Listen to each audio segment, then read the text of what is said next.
Kita lanjutkan. Itu yang pertama. Yang kedua, Pak, kita harus melakukan beberapa strategi perubahan. Pertama, kita bentuk tim kepengurusan anak muda. Itu yang saya minta. Karena apa? Punten, kalimat saya kurang begitu baik didengar oleh orang tua. Ceplas-ceplos, spontan, dan saya butuh anak-anak muda yang bisa saya sinterkin. Saya ajarkan bagaimana mengelola sebuah organisasi sosial, tapi produktif, tapi profit. Jadi ada goalnya yang mau saya sampaikan. Hari didinya unggal isuk gawe teh naon nu ditayang duit, mana duitna? Saya akan tanya.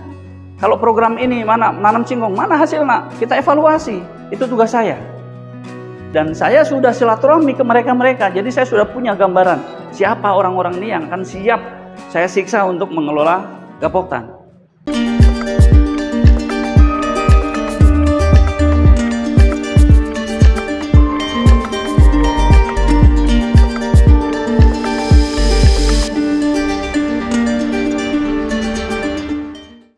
Assalamualaikum warahmatullahi wabarakatuh.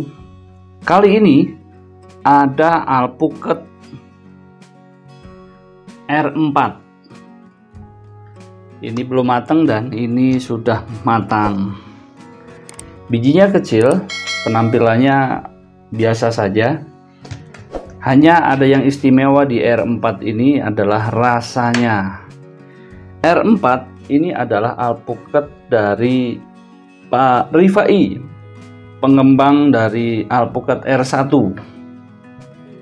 Rasanya luar biasa, gurih, manis,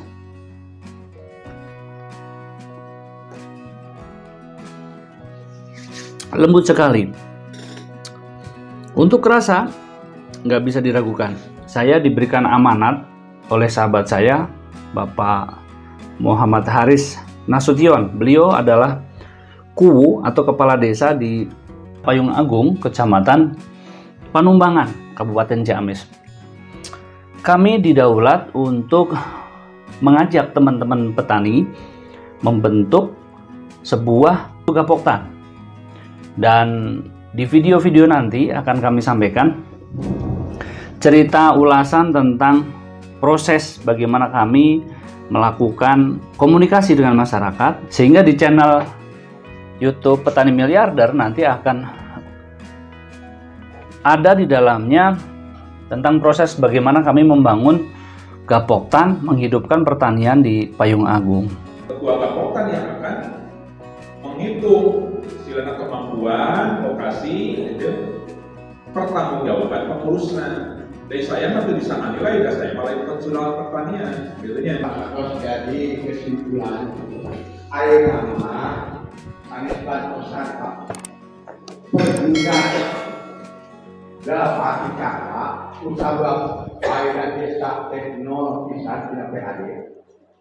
Ini tentang pembuatan cara kerjanya, pembuatan ADRT-nya, kami siap berkomunikasi dengan Gapoktan.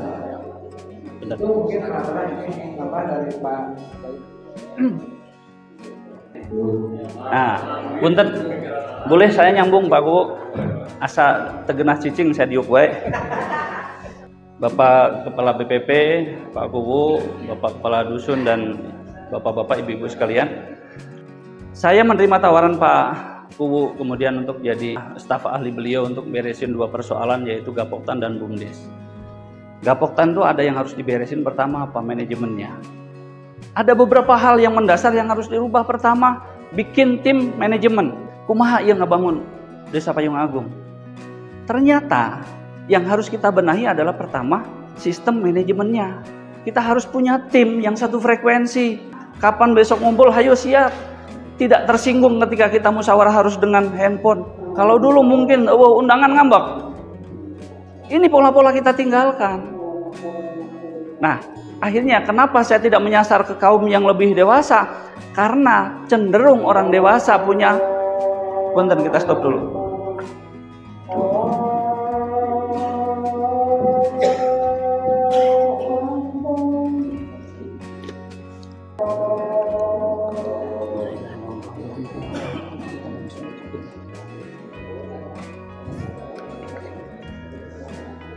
Kita lanjutkan.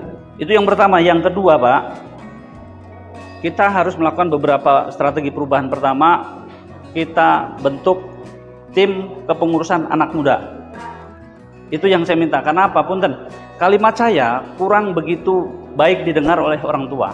Ceplas-ceplos, spontan, dan saya butuh anak-anak muda yang bisa saya sinterkin. Saya ajarkan bagaimana mengelola sebuah organisasi sosial, tapi produktif, tapi profit. Jadi ada goalnya yang mau saya sampaikan. Ari didinya unggal isuk gawe teh naon nu ditayang duit, mana duit nak? Saya akan tanya. Kalau program ini mana nanam singkong, mana hasilnya? Kita evaluasi. Itu tugas saya. Dan saya sudah silaturahmi ke mereka-mereka. Jadi saya sudah punya gambaran siapa orang-orang ini yang akan siap saya siksa untuk mengelola Gapoktan. Dan mereka dengan senang hati, saya siap. Insya Allah sampai akhir bulan ini saya akan berkunjung. Setelah pertemuan ini saya akan berkunjung ke 7 dusun. Jangan sampai kami salah memilih orang. Punten Pak, orang yang tidak punya kompetensi akan bersuara sama dengan orang yang punya kompetensi. Ini yang salah. Ahli pertanian didebat sama orang yang nggak ngerti pertanian dan kalah. Apa yang terjadi? Hancur desa. Kasih waktu saya untuk kemudian bikin tim kecil tadi. Forum ngasih kepercayaan kepada saya? Insya Allah, saya janji sampai akhir bulan ini saya sudah akan laporan ke Pak Kubu. Saya minta nanti untuk kesiapan siang malam saya telepon, saya hubungin untuk berdiskusi bagaimana kita bentuk tim ini dulu. Setelah itu baru saya bikin laporan. Itu yang pertama, sehingga hasil dari apa yang saya minta ini nanti akan keluar tim manajemen yang solid, yang hasil fermentasi, hasil proses tukar pikiran. Dan itu poin pertama yang harus kita punya, pengurus Gapoktan yang solid. Tidak harus dia ahli sekelas di kecamatan, tidak harus ahli PPL dan yang lain, tidak. Tapi paling enggak ini tim solid. Kemudian setelah itu kita akan bikin di Gapoktan itu divisi budidaya dan teknologi.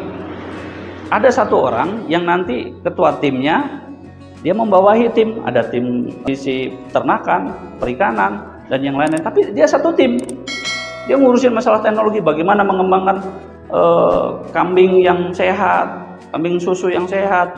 Terus nanti di ahlinya cabai siapa, ahlinya singkong siapa. Nah itu ada orang-orang di situ yang nanti di satu divisi. Kemudian divisi yang kedua adalah program dan humas. Program ini apa? Saya barusan di WA oleh teman saya, salah satu pemilik perusahaan di Jakarta, dan saya todong, beliau ngasih ada 10 komoditi yang bisa kita tanam. Jambu program 240 hektar. Pisang Cavendish ada 4.300 hektar, tinggal 4.100. Durian montong 50 hektar. Jambu dan yang lain-lain itu. Jadi program ini nanti bisa simbiosis dengan pemerintah, dengan dinas. Ada yang tidak tembus ke dinas, kita sampaikan. Ada yang dinas tembus tapi kita belum tahu, kita sinergikan. Sehingga nanti ada 2 hal, poin nama baik desa, nama baik dinas itu terangkat, dan koin masyarakat berdaya Pak. Dan itu harus cerdas ngolahnya. Kalau asal konyol-konyolan tuh hayang nyaho, saya program kudu asup di saya, konyol namanya. Nah ini nanti jangan dulu bicara program hari ini, kita beresin rumah tangga dulu. Arek beunghar, arek umroh, tapi pas ya we salaki yang pamajikan, moal bener, moal endah. Setuju nggak? Kita beresin dulu manajemennya. Terus setelah itu, setelah kita tentukan orang-orang itu Pak, nanti ada tentunya ada ketua sekretaris bendahara juga kita siapkan. Terus kemudian identifikasi itu sangat penting. Karena saya mau ke tempat Pak Lurah Asep, udah cari tahu, oh Pak Asep ukuran sepatunya sekian, kita bawain sepatu nggak salah. Program yang selama ini berjalan, pemerintah udah banting tulang ngeluarin anggaran, tidak tepat sasaran karena salah identifikasi, memberikan sesuatu tidak pada ahlinya. Nah itu yang akan kita lakukan. Kita identifikasi, pertama identifikasi kelompok tani. Kita identifikasi kelompok tani ini sakit apa sehat, ini hidup atau mati. Nah semuanya setelah diidentifikasi persoalannya apa. Nah, itu langkah pertama yang harus kita lakukan. Kita identifikasi setiap kelompok tani, apa persoalannya, apa potensinya, sehingga kita tidak salah. Yang kedua, identifikasi masalah kelompok tani sudah, identifikasi potensi komoditi sudah. Sehingga kita kalau udah datang sekali itu udah, oh Pak, iya mah jago melak sampe, Pak, iya mah jago melak tales, tapi terekspos. Buka buku, ada permintaan tales 7 ton per minggu. Tah, coba ningali talesna, alus, minta sampel hiji 2, kirim terus Jakarta. Oke, tah, kamu memimpin proyek tales. Nanti terus komunikasi dengan BPP. Pak, aya tales, kumaha aya program jeung ieu teu, sehingga kita bersinergi. BPP kita dorong bantuan mana, bantuan pupuk mana, alat ieu geus aya, karena real. Gitu loh. Kalau yang fiktif, kersaeun si Bapak ngabantu orang.